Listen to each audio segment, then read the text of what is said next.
حضور صلی اللہ علیہ وآلہ وسلم کے والد حضرت عبداللہ کی وفات کے بعد ان کی قبر کو دوبارہ کیوں کھولا گیا؟ جب حضرت عبداللہ کی قبر کو دوبارہ کھولا گیا تو یہ منظر دیکھ کر سب چیخ اٹھے کہ ان کی قبر میں خون ہی خون۔ بسم اللہ الرحمن الرحیم۔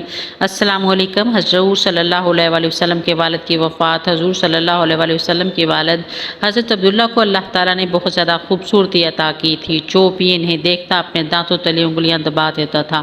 اسی لیے مکہ والے بھی آپ سے بہت محبت کرتے تھے، کیونکہ حضرت عبداللہ اپنے چہرے کی خوبصورتی کے ساتھ ساتھ دل کے بھی بہت اچھے انسان تھے۔ غریبوں کی مدد کرنا، یتیموں کے لیے سہارا بننا اور بیوہ عورتوں کے لیے دوڑ دوڑ کر کام کرنا ان کی زندگی کے خاص عمل تھے۔ حضرت عبداللہ کے چہرے پر ایک نور چمکتا تھا جو اس بات کا اشارہ تھا کہ یہ ایک ایسے نبی کے باپ ہیں جو ساری دنیا سے گمراہی کو ختم کرے گا۔ ایک دن حضرت عبداللہ بازار سے گزر رہے تھے کہ ایک بہت مشہور جادوگر عورت نے حضرت عبداللہ کو اپنے پاس بلایا۔ وہ جادوگر عورت بہت زیادہ خوبصورت تھی اور اپنے علم و ہنر کی وجہ سے لوگوں میں مشہور بھی بہت تھی۔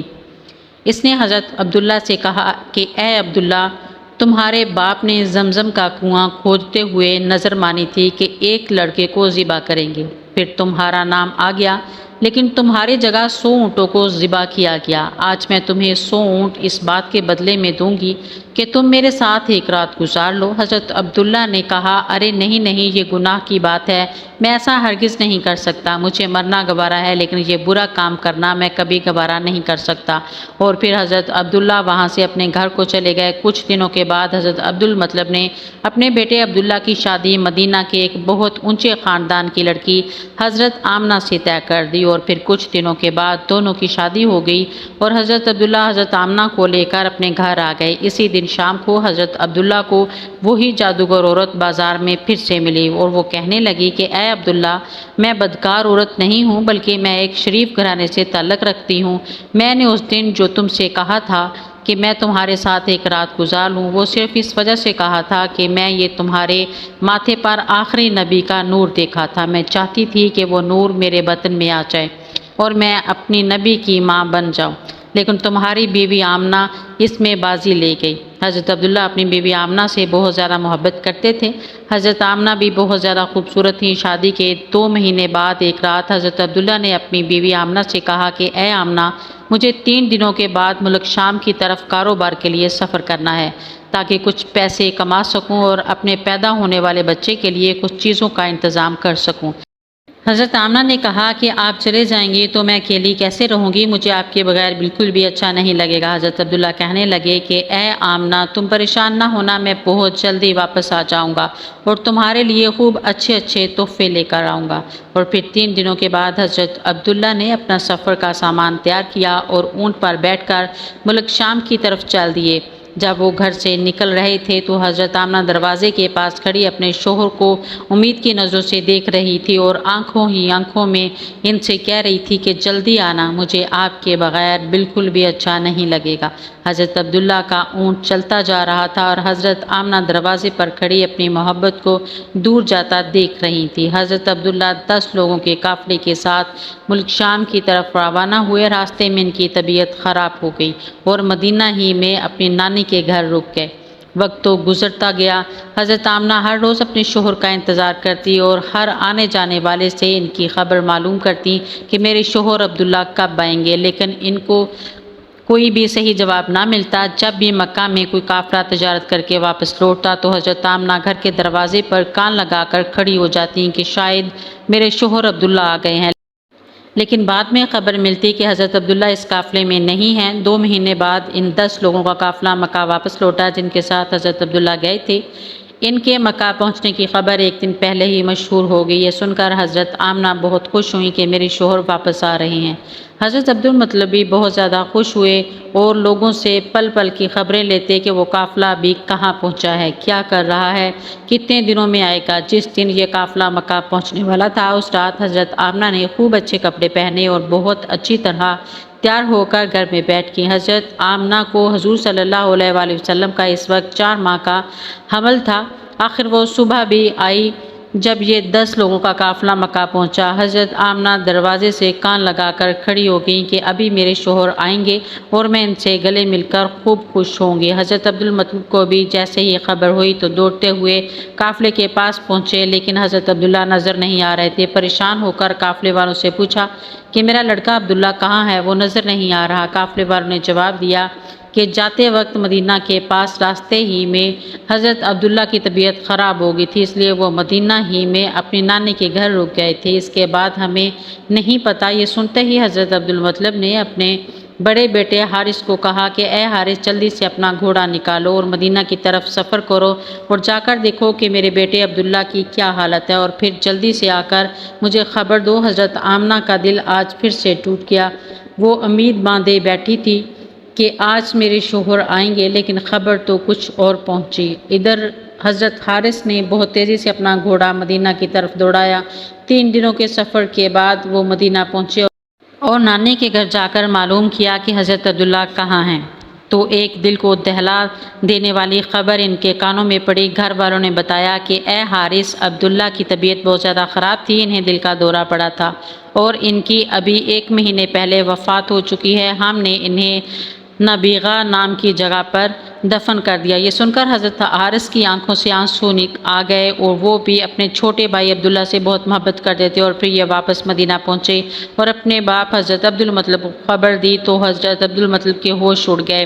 اچانک ان کی آنکھوں سے آنسو بہنے لگے اور اپنے بیٹے عبداللہ کی وفات کا غم برداشت نہ کر سکے، لیکن فوراً خود کو سنبھالا اور سارے لوگوں کو جمع کر کے کہا کہ اے لوگو، آمنہ کو اس کی خبر نہ ہونے دینا، کیونکہ وہ حمل سے ہے۔ میں چاہتا ہوں کہ میرے عبداللہ کی نسل آگے چلے اور بھی اولاد نہ رہے، اس کے گھر بھی ایک لڑکا ہو جو میرے عبداللہ کا وارث بنے۔ حضرت عبدالمطلب نے شفا نامی ایک دائی کو بلایا اور کہا اے شفا، تم آمنہ کو بہت سمجھا بجھا کر اور بہت تسلی دے کر یہ خبر سنانا کہ ان کے شوہر کی وفات ہو گئی ہے، لیکن دھیان رکھنا کہ ان کے اوپر زیادہ بڑا صدمہ نہ لگے، کیونکہ وہ امید سے ہیں۔ حضرت آمنہ گھر میں بیٹھی انتظار کر رہی تھی کہ حارث اپنے چھوٹے بھائی عبداللہ کو مدینے سے لے کر آ چکے ہوں گے اور میرے شوہر عبداللہ بھی مجھ سے ملنے گھر آئیں گے۔ اتنی دیر میں حضرت شفا گھر پہنچتی ہیں اور حضرت آمنہ کو اپنے پاس بلا کر فرماتی ہیں کہ اے آمنہ، تم پریشان نہ ہونا، میں تم کو ایک بات بتانے آئی ہوں۔ تم خود کو سنبھال لینا، اپنے شوہر کی خاطر اور اپنے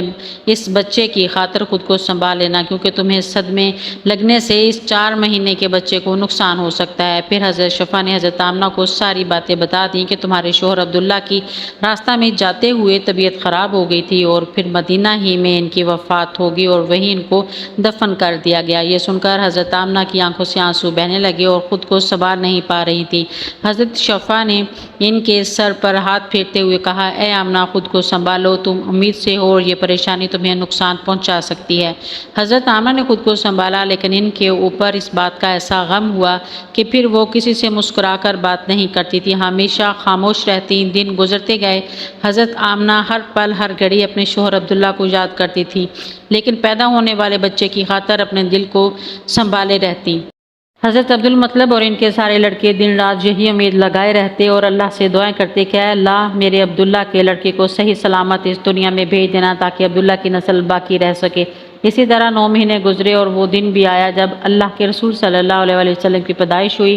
حضرت آمنہ کے گھر بچے کی پیدائش سن کر حضرت عبدالمطلب اس قدر خوش ہوئے کہ دوڑے دوڑے آئے اور اللہ کے رسول صلی اللہ علیہ وسلم کو گود میں لے کر کعبہ میں گئے اور سجدہ شکر ادا کیا۔ پھر حضور کا نام انہوں نے محمد رکھا۔ لوگوں نے جب یہ نام سنا تو کہنے لگے یہ تم نے کیسے نام رکھ لیا؟ ہم نے تو آج تک ایسا نام نہیں سنا۔ حضرت عبدالمطلب نے کہا کہ اے لوگوں، تمہیں کیا پتا کہ میرے اس پوتے کی دنیا میں کتنی تعریف کی جائے گی کہ آج تک اتنی تعریف کسی کی نہ کی گئی ہو۔ حضرت عبداللہ کے سارے بڑے بھائی حضور صلی اللہ علیہ وسلم کی پیدائش پر بہت خوش ہوئے، یہاں تک کہ ابو لہب کو جیسے ہی اس کی نوکرانی نے آ کر خوشخبری سنائی کہ اے ابو لہب، تجھے بھتیجا مبارک ہو، تو ابو لہب اتنا زیادہ خوش ہوا کہ اس نے اپنی نوکرانی کو کہا کہ جا، آج سے اپنے بھتیجے کی پیدائش کی خوشی میں تجھے آزاد کرتا ہوں۔ انتقال کے وقت آپ کی عمر 25 یا 28 سال تھی۔ حضرت عبدالمطلب نے آپ کے بھائی حضرت زبیر بن عبد المطلب کو مدینہ بھیجا اور وہ ان کے جنازے میں شامل ہوئے اور انہیں دارالنابغہ میں دفن کیا گیا۔ حضرت سیدہ آمنہ خاتون کے لیے شوہر نامدار کا سانحہ ارتحال ناقابل برداشت تھا کہ ابھی شادی خانہ آبادی کو آخر عرصہ ہی کتنا گزرا تھا۔ آپ کے قلب انوار پر اس صدمہ کا کس قدر اثر ہوا، اس کا اندازہ آپ کے ان اشعار سے ہوتا ہے۔ حضرت آمنہ فرماتی ہیں، ہاشم کا ایک فرزند بطحہ مدینہ منورہ کی جانب جا کر چاند کی طرح چھپ گیا۔ وہ لحد میں بہادر جوانوں کے شور و غل یعنی آہ و بکا کے ساتھ جا کر سو گیا۔ مراد یہ ہے کہ لوگوں کو روتا چھوڑ کر موت کو جوں ہی اس کو پکارا، اس نے فوراً لبیک کہہ دیا۔ افسوس کیا ہاشم کے اس فرزند کی نظیر موت نے اب دنیا میں نہیں چھوڑی۔ اس کے دوست شام کے وقت اس کی لاش کو اٹھائے جا رہے تھے اور وہ عذرائے محبت و عقیدت کاندھا بدلتے اور اس کے اوصاف بیان کرتے چلے جا رہے تھے۔ اگرچہ موت نے ان کو ہم سے دور کر دیا، مگر اس میں تو شک نہیں کہ بہت زیادہ سخی اور غریبوں کے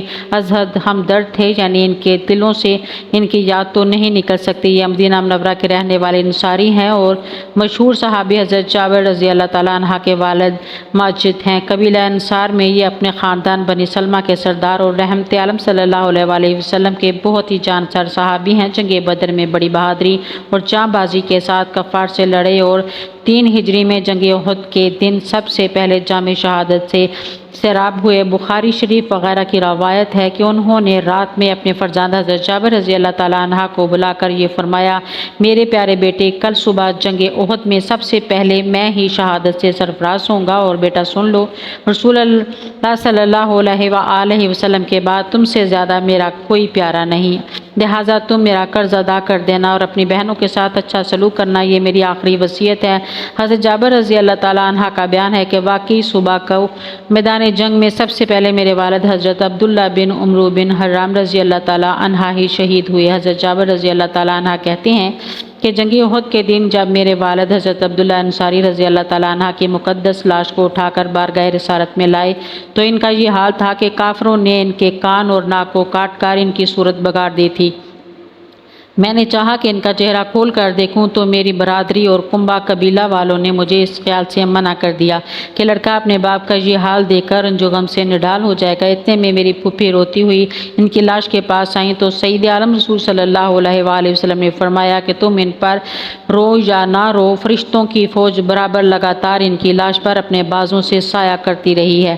حضرت جابر رضی اللہ تعالیٰ عنہ کا بیان ہے کہ جنگ احد کے دن میں نے اپنے والد حضرت عبداللہ رضی اللہ تعالیٰ عنہ کو ایک دوسرے شہید حضرت عمرو بن جموح رضی اللہ تعالیٰ عنہ کے ساتھ ایک ہی قبر میں دفن کر دیا۔ پھر مجھے یہ اچھا نہیں لگا کہ میرے باپ ایک دوسرے شہید کی قبر میں دفن ہے، اس لیے میں نے اس خیال سے کہ ان کو ایک الگ قبر میں دفن کروں۔ 6 ماہ کے بعد میں نے ان کی قبر کو کھود کر لاش مبارک کو نکالا تو وہ بالکل اسی حالت میں تھے جس حالت میں ان کو میں نے دفن کیا تھا، بجز اس کے کہ ان کے کان پر کچھ تغیر ہوا تھا۔ اور ابن سعد کی روایت میں ہے کہ حضرت عبداللہ رضی اللہ تعالیٰ عنہ کے چہرے پر زخم لگا تھا اور ان کا ہاتھ ان کے زخم پر تھا۔ جب ان کا ہاتھ ان کے زخم سے ہٹایا گیا تو زخم سے خون بہنے لگا، پھر جب ان کا ہاتھ ان کے زخم پر رکھ دیا گیا تو خون بند ہو گیا، اور ان کا کفن جو ایک چادر تھی جس سے چہرہ چھپا دیا گیا تھا اور ان کے پیروں پر گھاس ڈال دی گئی تھی، چادر اور گھاس دونوں کو ہم نے اسی طرح پڑا ہوا پایا۔ پھر اس کے بعد مدینہ منورہ میں نہروں کی کھدائی کے وقت جب حضرت امیر معاویہ رضی اللہ تعالیٰ عنہ نے یہ اعلان کرایا کہ سب لوگ میدان احد سے اپنے اپنے مردوں کو ان کی قبروں سے نکال کر لے جائیں تو حضرت جابر رضی اللہ تعالیٰ عنہ فرماتے ہیں کہ میں نے دوبارہ 46 برس کے بعد اپنے والد ماجد حضرت عبداللہ رضی اللہ تعالیٰ عنہ کو قبر کھود کر ان کے مقدس لاش کو نکالا تو میں نے ان کو اس حال میں پایا کہ اپنے زخم پر ہاتھ رکھے ہوئے تھے۔ جب ان کا ہاتھ اٹھایا گیا تو زخم سے خون بہنے لگا، جب ہاتھ زخم پر رکھ دیا گیا تو خون بند ہو گیا، اور ان کا کفن جو ایک چادر کا تھا بدستور صحیح و سالم تھا۔ حضرت طلحہ بن عبداللہ رضی اللہ تعالیٰ عنہ فرماتے ہیں کہ میں اپنی زمین کو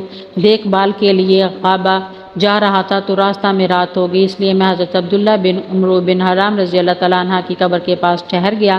جب کچھ رات گزر گئی تو میں نے ان کی قبر میں سے تلاوت کی اتنی بہترین آواز سنی کہ اس سے پہلے اتنی اچھی قرت میں نے کبھی نہیں سنی تھی۔ جب میں مدینہ منورہ کو لوٹ کر آیا اور میں نے حضور اقدس صلی اللہ علیہ وآلہ وسلم سے اس کا تذکرہ کیا تو آپ نے ارشاد فرمایا کہ کیا اے طلحہ، تم کو یہ معلوم نہیں کہ خدا نے ان شہیدوں کی ارواح کو قبض کر کے زبر جداد ریا قوت کی قندیلوں میں رکھا ہے اور ان قندیلوں کو جنت کے باغوں میں آویزہ فرما دیا۔ جب رات ہوتی ہے تو یہ روحیں قندیلوں سے نکال کر ان کے جسموں میں ڈال دی جاتی ہیں، پھر صبح کو وہ اپنی جگہوں پر واپس لائی جاتی ہیں۔ سبحان اللہ، اللہ عز و جل۔ یہ مستند روایات اس بات کا ثبوت ہے کہ حضرات شہداء کرام اپنی اپنی قبروں میں پورے لوازم حیات کے ساتھ زندہ ہیں اور اپنے جسموں کے ساتھ جہاں چاہیں جا سکتے ہیں، تلاوت کر سکتے ہیں اور دوسرے قسم کے تصرفات بھی کر سکتے ہیں اور کرتے ہیں۔ اللہ تعالیٰ کی ان پر رحمت ہو اور ان کے صدقے ہماری مغفرت ہو، آمین یا رب العالمین۔ میری مزید ویڈیو دیکھنے کے لیے میرے چینل کو سبسکرائب کریں، میری ویڈیو کو لائک اور شیئر کریں۔ اللہ حافظ۔